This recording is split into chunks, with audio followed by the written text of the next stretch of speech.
What's happening, everybody? It's me, your resident civilian, Mr. J. Washington. The swaggy blerd, Winston A. Marshall. We are here and back with reviews for Doom Patrol Season 3, Episodes 1 through 3. So yes, this might be a little bit longer because we're going to try to we might not talk about them individually, we might condense them at some certain points or whatever, but nonetheless, we are happy to be back. We're happy to be back with Doom Patrol. It's officially, it's been a while. We had to get that so long. Because we had to get that abrupt ending to season 2 due to COVID. It was both that and the other thing I think that was happening. Obviously, it's all one big Warner Media family, but the transition even from DC Universe over to HBO Max. And so even the promotions that they've been doing, like now that being HBO Max. Season 2 was solely DC Universe. You're right. Mm-hmm. You're right. They released them. They released them on HBO Max. Right. But that's what it was. Yeah. So, because at the time, if I remember correctly, DC Universe wasn't gone yet. HBO Max hadn't quite dropped yet. So they started the season with everything going on. No, HBO Max was a thing already. HBO Max had been a thing for a little bit. It had been a thing. But either way, DC Universe was still a thing. It hadn't been fully canceled yet. So it was still running. Which is still technically a thing. It was a thing that had comic shows now, right? Right. That's what I'm saying. It was a thing that had shows, but it's now just comics. And so let's just talk about real quick the first episode, because again, the first episode, as with a lot of the superhero shows in general, are the season premiere of what you would have gotten last season. Let's just call it for what it is. You mean the season finale? Season finale. My apologies. The season finale. Yeah, I know what you're saying, because it was the same thing that happened with Titans. Yes, it was the idea, but that wasn't because of COVID. I don't know what was going on there. That one was weird. That one was a whole weird. But this one, we knew why we got this happened. And so you get with the Candlemaker. He's out here free running these streets. Dorothy transports him to the moon and basically says, "Yo, I will leave your monkey ass here." Like, well, no, but that wouldn't work because she the monkey ass. What you talking about? Well, damn, that was a fucked up choice of words. Well, basically telling him, "I will leave your ass here on this moon. We'll stay here until we're friends again." Which is why, because she's trying to control her imaginary friends despite her anger. Because remember, the reason he's out is because of her anger and fear and everything. And Niles kept saying, like, "Yo, you got to keep this girl calm." But as we see in this episode, is episode 1 of Possibility Patrol, Niles is dead. You know what I'm saying? Mm-hmm. All the patrol, they were in these wax figures, and Cliff was broken the fuck up. You know what I'm saying? And so all this happens. And then 1 week later, basically Candlemaker's like, "All right, you know what? Fine. We good. We just gonna be," because remember, her and Candlemaker come out the hole, and then all them, like Vic and all them, ready to fight, and Candlemaker got her on the head. Good. It was literally like it was. Do you remember Scott Pilgrim versus the World? Vaguely. Okay, so in Scott Pilgrim versus the World, obviously you got to fight all the evil exes. You beat Gideon Graves. Right. Then he's like, "But now you have to fight Nega Scott," which is like the dark doppelganger. Yeah. And then right as they're like, they just like cut to them walking out of the venue, being like, "Hey man, yeah, no, that's pretty cool. You want to get some bread sometime? Yeah, let's go get some food. All right, cool. Be up." And then he literally was like, "Well, that guy's kind of cool." It gave me those same vibes when they're like, "Oh shit," and they were like, No.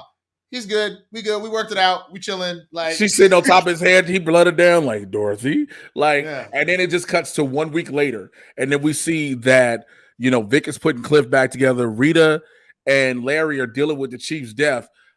Look, we know the Chief died, and we find out that his ghost comes back, right? Which is the best part, because the only person that saw it was Cliff, and Cliff was like, "What the fuck?"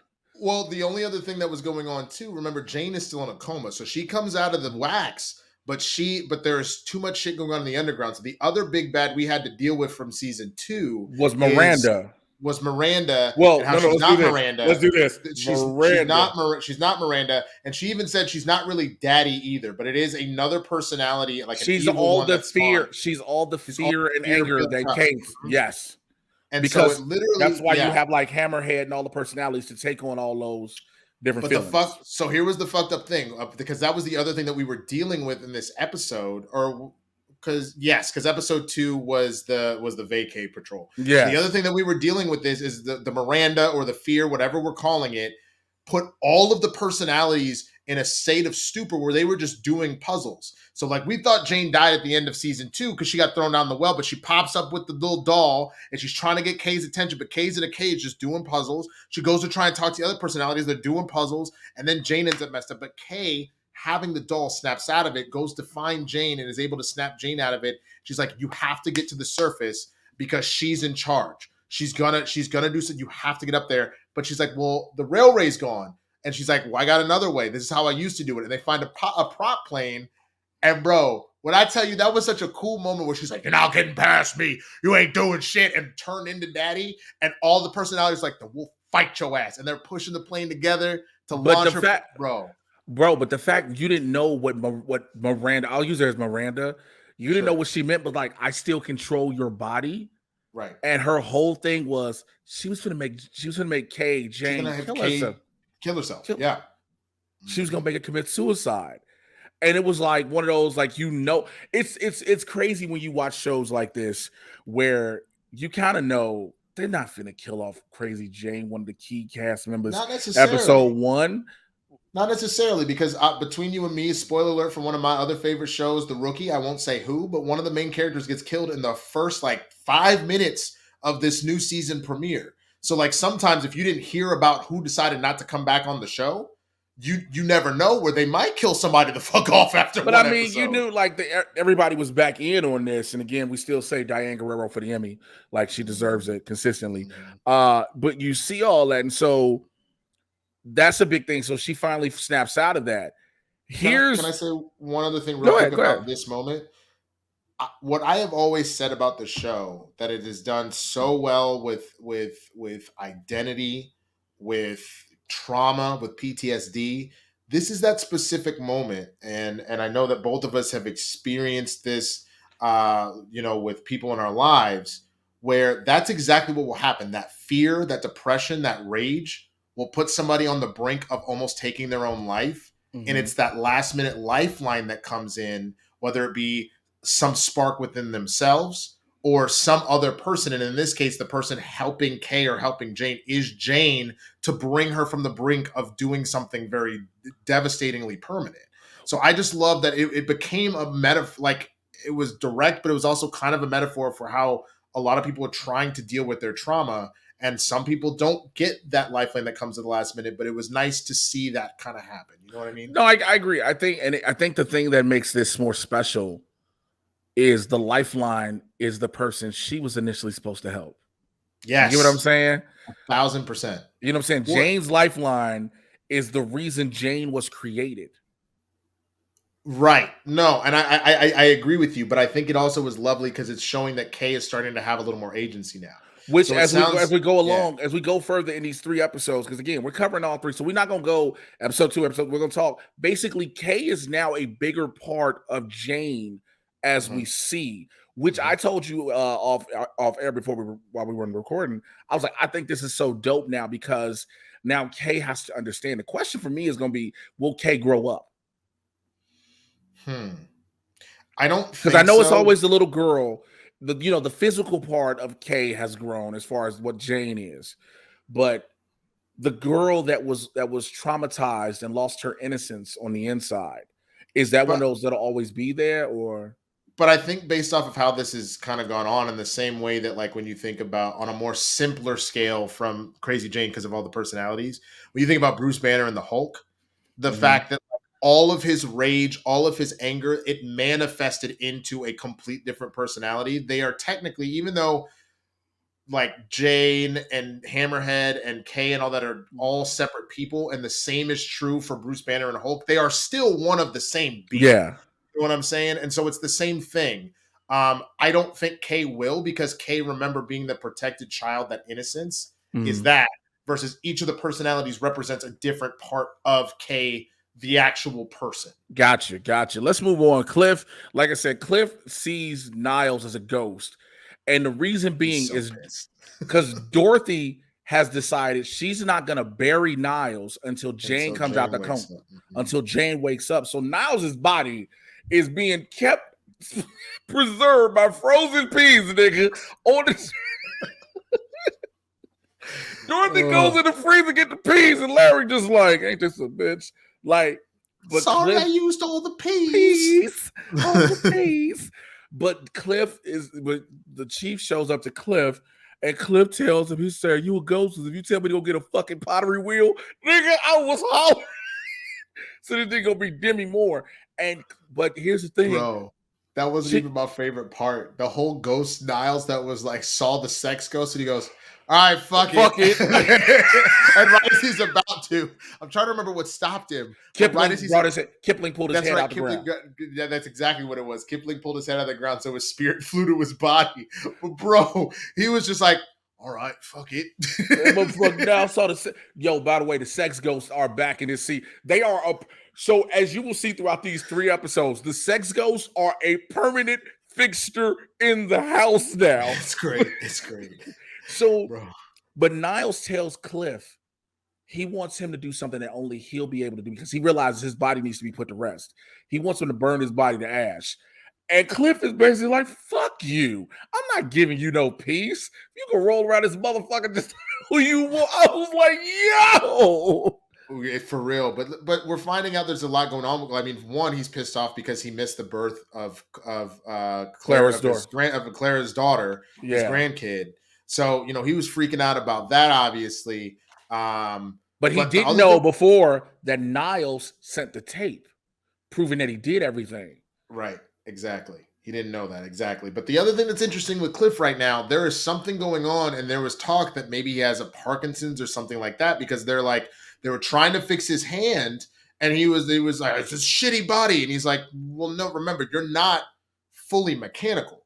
You're a human brain, and human brains have things like Parkinson's, etc., that would exhibit these symptoms. I'm glad you brought that. Dude, that to me, throughout these 3 episodes, has been some of the realest shit. I was like, yo, would you ever think a robot has Parkinson's because you forget that it's a human brain? I thought, and that's what I've always loved about this writing team, is the fact that they have consistently put us in a situation where the writing gets to something super key. Yes, we're dealing in a superhero show, but I feel like more than any other superhero show we've watched, with the exception of maybe like WandaVision and Loki, they're going to real fucking shit that people are dealing with, bro. But and it's the way you deal, the way you address it, because any adult, human adult, if they think they have an ailment, especially in their older years as they've been living their life, and they think they have an ailment, they're like, fuck you, I don't have this. You might tell somebody you might have multiple sclerosis, you might have Parkinson's, Alzheimer's, et cetera, et cetera. They're going to be very dismissive about it and almost upset that you're bringing this to them. You know what I mean? Like you're telling them, yo, I got this. No, fuck you, I ain't got that. And so basically that's what Cliff is. Also, Rita is having this realization that Niles entrusted her with something. And it's fucking her head up because of everything.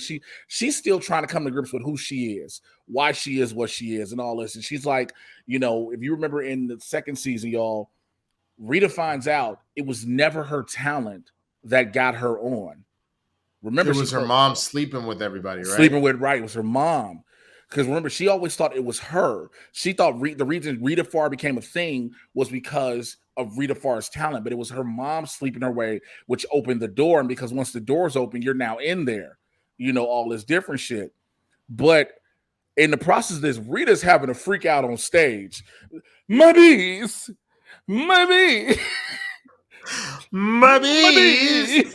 Bro, I mean that, and the fact that again, since she's having a crisis of conscience, we see her once again start to fall apart. And that's the other thing that gets really sad. So like once the actual cast realizes that she genuinely is the quote unquote blob lady. Yeah, because she has a freak out. Yeah, because she has a freak out during the performance and starts to melt. Because she literally has a nervous breakdown. She starts talking about what Niles did. And they're like, what the fuck are you talking about? And then she's like, but I'm going to say, my bees. And her face melts. And they're like, oh my God, you're the blob lady. Exactly.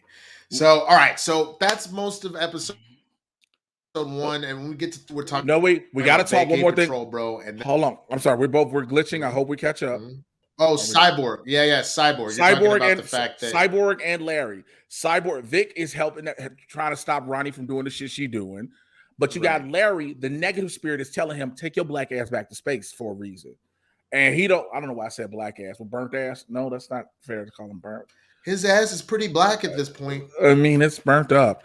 And so you have that, like, yo, you need to go to space. And the negative spirit keeps telling him, go to space. And at the end, we see the negative spirit senses it. He's like, fuck it. Larry tells him at the end, you know what? Fuck it. Just send me there. Bro, the fact that the negative spirit was able to essentially come partially out to like grip this nigga and then just fly him to fucking space. The motherfucking. Also, homie can just breathe in space now?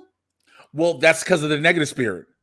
Okay. But it was crazy because the closer he got to where the negative spirit, because I think you'll see it more in episode 2, the closer he gets to where the negative spirit is from, the burns go away. Mm-hmm. And the negative spirit is trying to tell him something else. Because again, remember in seasons 1 and 2, the main thing the negative spirit was trying to tell him, you need to come to terms with who the fuck you are. Mm-hmm.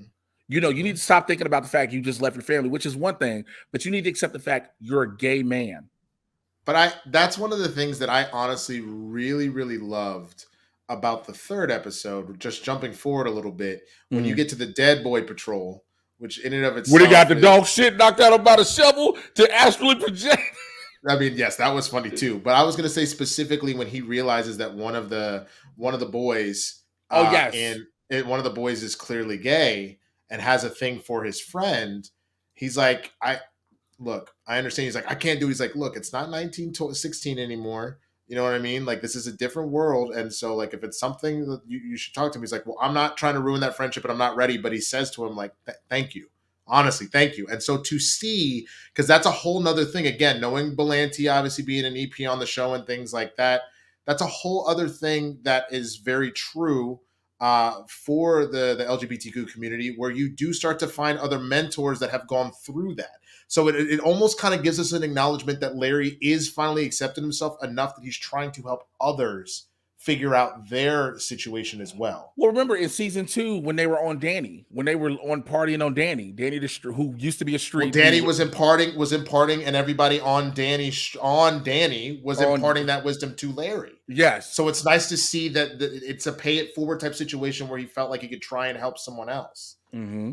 Mm-hmm. It was absolutely cool to see. So don't forget at the so the play thing happened. Don't forget about we got to talk about the post-credit scene in episode 1, where after the play actually happens, the girl who's playing Rita goes off stage and a drill comes up from underground and a woman comes out who looks like Rita.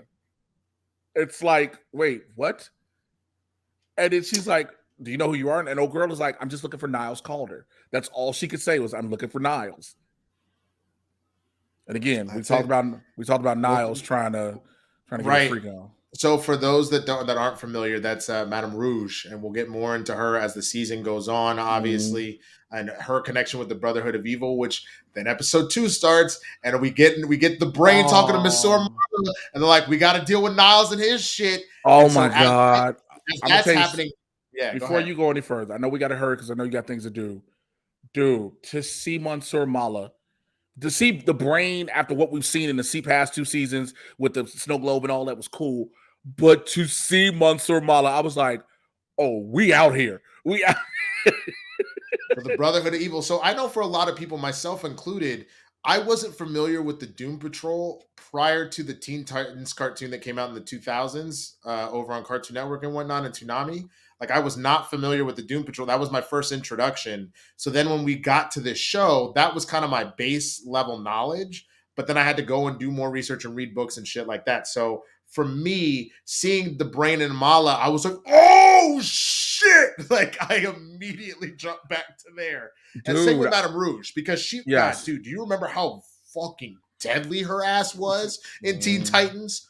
But Holy shit. But that's the thing. That's the thing, too. I think she may be have amnesia right now, or unless she's playing a game, because the way she's been just real cool, like, yeah, anyway, you want this, and saying just like, yeah, I'm just looking for Niles and all this other basic shit. Yeah, her being a part of the Brotherhood of Evil, her whole job was to kill Niles Calder.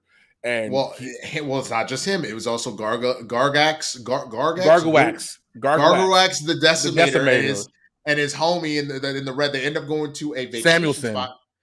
Samuelson. They end up going to a vacation spot, and they were told that Rita would show up. They had a mission to kill Rita. So they were told she would show up. They ended up being at this resort town for 70 years. First of all, nigga, can we not talk? Look, let me tell you something. Let me give Gargwax the props all that he deserved. He was like, week 77, no sign.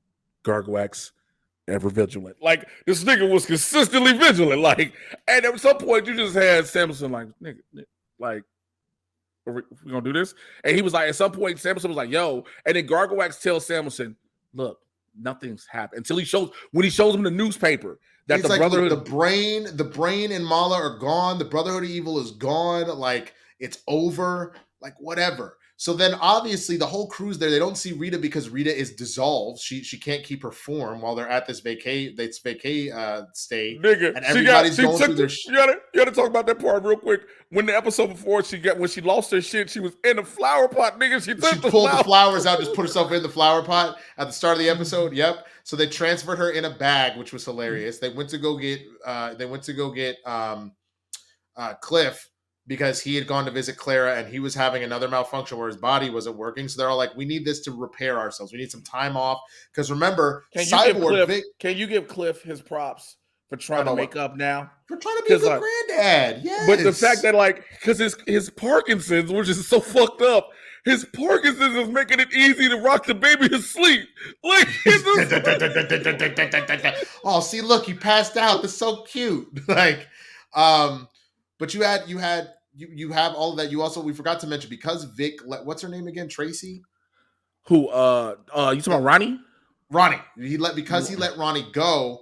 Star Labs wanted to just bring Vic in and just be like, you're done. And his dad was like, nah, we're not going to do that, but we will shut down Grid. So now he doesn't have Grid anymore. He doesn't have any of his powers he can access. He just got cyborg pieces, but he is a regular ass dude. Which is fucked up.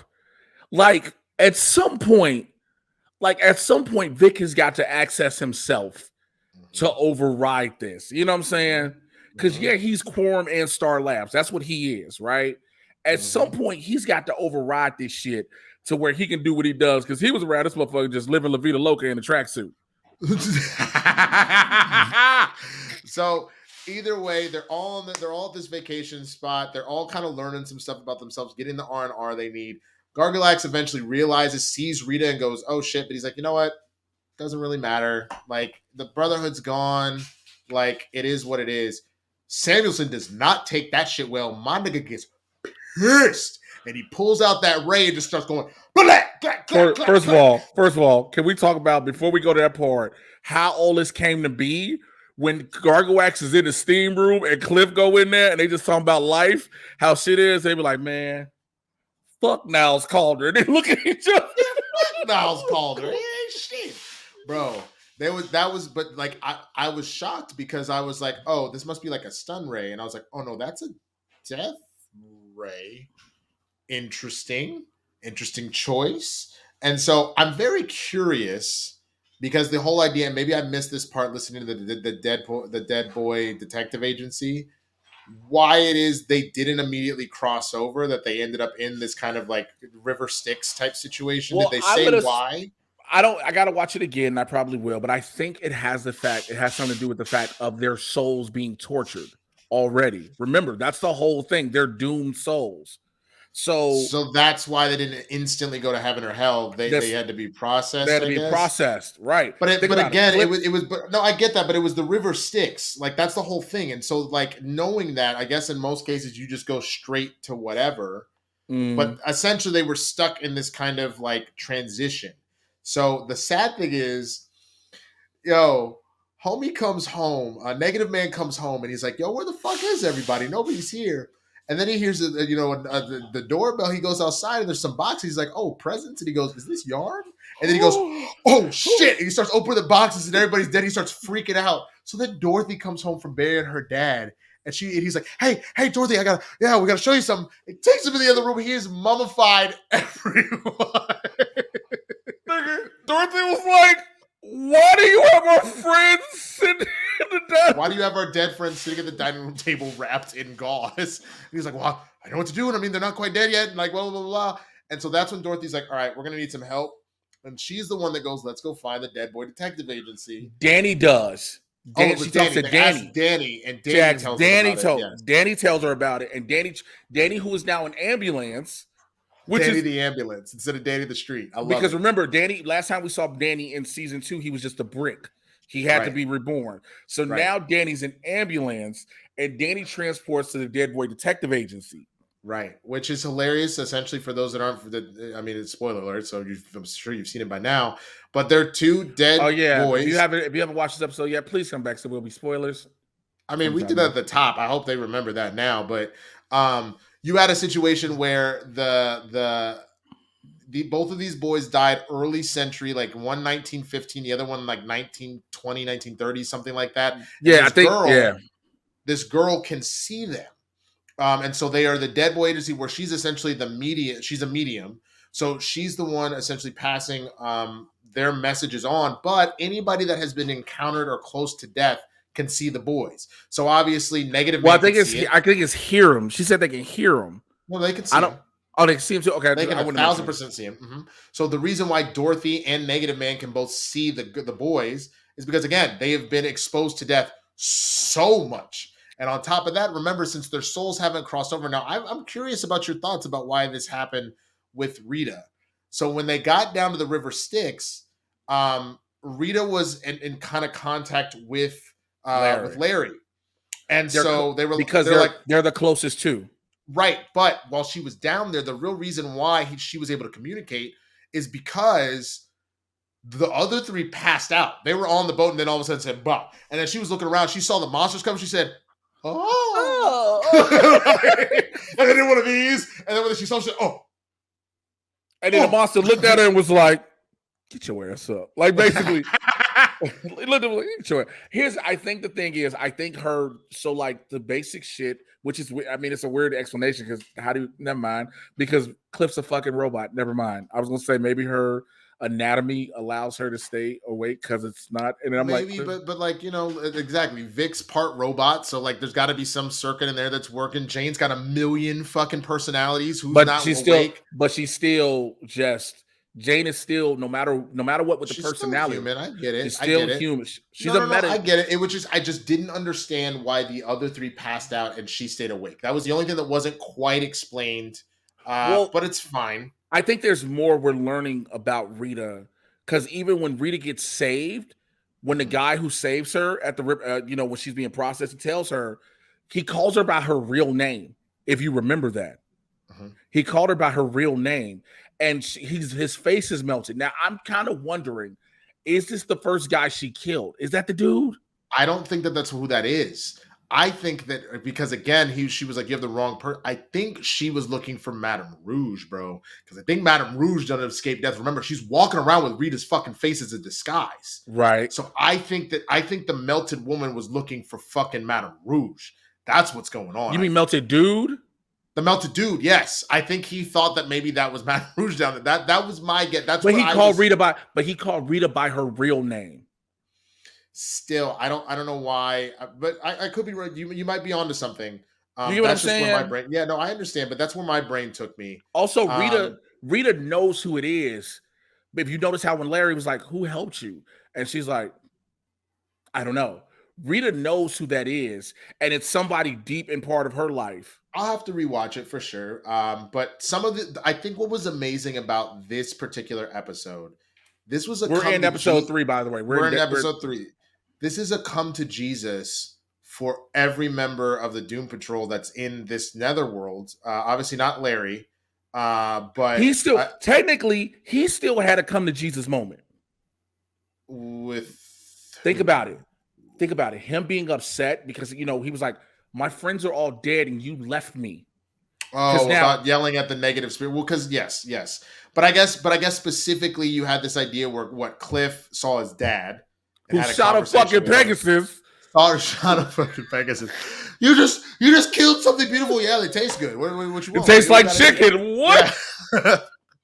You had Vic see his mom. And so the whole idea where he keeps saying it was my fault you died, and she's like, no, it's not, nigga. And like, look, and on top of that, she was like, my dad made me a hero, but I'm not anymore because they cut me off. She's like, maybe your dad made you a hero, but then you have to make the choice going forward if that's what you want to do, if that's what you want to pursue. And first of all, it was not your fault that I died, so get that out of your mind. And second of all, I know the boy I raised. So I know that when this is all said and done, you will continue to do what you need to do. And that was a beautiful moment to see that. I know that we all, I know you've spoken about, missing your mom and stuff like that. I know we've all had loved ones that we don't have anymore, that if we could have that moment to speak again. And that's what also happened for Jane and Kay. Jane and Kay collectively get to go see Kay's her abuelita, who also is named Jane. And she goes, Jane says, I'm so sorry I was so weak for her. And Kay goes, no, you don't get it. I named you Jane because you resemble my grandmother. Name. You're because she's so strong.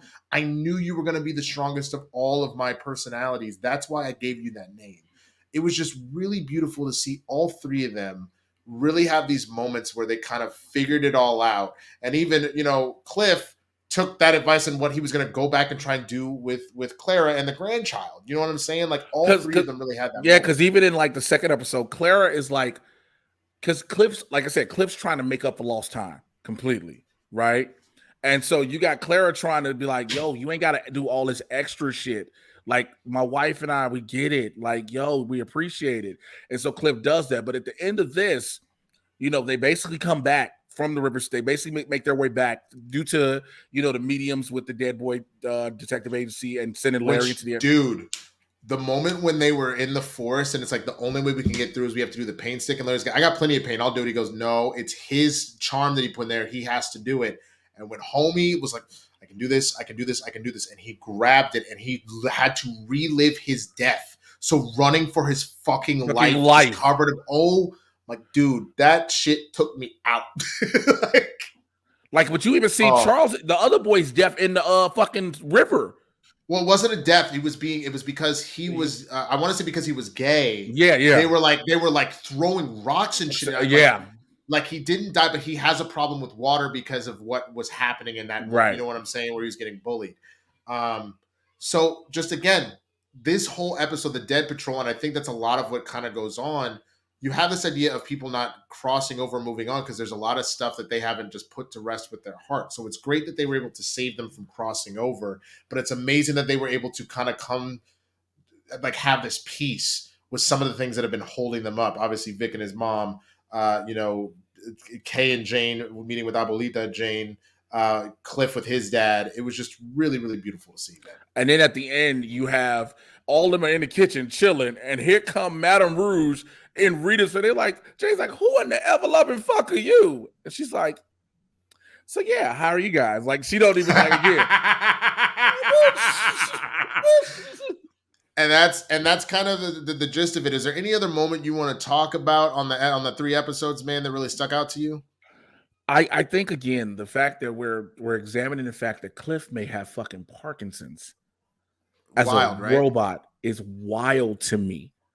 That is one of the biggest things. Again, and Jane, when they came back from the dead, Jane hugging Cliff, when they saved her from almost being, killing herself, when, she got all that, Jane hugging Cliff, and she accepts them, but she's still hesitant of them being a team, and they're still fighting. And they're like, because they even give that speech to Vic, you were trained to be a hero and you want to do that shit. That's not any of us. We're just trying to get the fuck by. We're not a superhero team, so do your shit, but leave us the fuck out of it. But it's so amazing to see how they, every single episode, are becoming more and more of a family. And the last thing we forgot is that Dorothy actually leaves with the dead boy detective agency. Yes. Because she bonds with the medium. I can't remember her name, but Crystal. She's pretty... Crystal. But they bond because she's like, how do I talk to boys? I don't really know how to do that. And like, blah, blah, blah. She's like, oh, you just do this, this, and this. And she's like, you know what? I got to go and live my life, y'all. And I think that was a great way. You could kind of tell. It is so hard a lot of times, unless they're absolutely necessary, to continue to have kids on set just because of all the strenuous level of it. Of like, she's grown. She is? Yeah, she has a condition. The woman that plays Dorothy? Yeah, she's grown. Oh, I didn't know that. I thought it was a child actor. No, I genuinely didn't know. Now I feel like a dumbass. No, she's not a kid. Hold on. Let's see. She's 21. Oh wow. I honestly did not know that. But please excuse me. Let me walk that back. Then I guess it was just with no Niles. There's no need for her at the time being, so they just kind of ended her story arc. Um, Yep. but go figure, man. I honestly did not know that. Yeah, she's 21. So again, but that's just like in Titans. Spoiler alert: Hawk's gone. You know what I'm saying? We're 9 episodes in. If you haven't seen it yet, Hawk's gone, and so sometimes the cast members, but Alan Richardson's gone to do another show. So sometimes there may be another show, another project they're working on, bigger money, bigger opportunity. Don't get me wrong; this was a great opportunity for her to be showcased as Dorothy throughout this. The second season was all about her. You know what I'm saying? And so to have, you never know, they can bring her back later on. Of course. Mm-hmm. You know, because I believe, because there's no way you're telling me that Timothy Dalton is gone from the show altogether. Like, you write him out a couple episodes and then you found a way to bring him back, Kipling bringing up his head because he was like, I need you in a sense.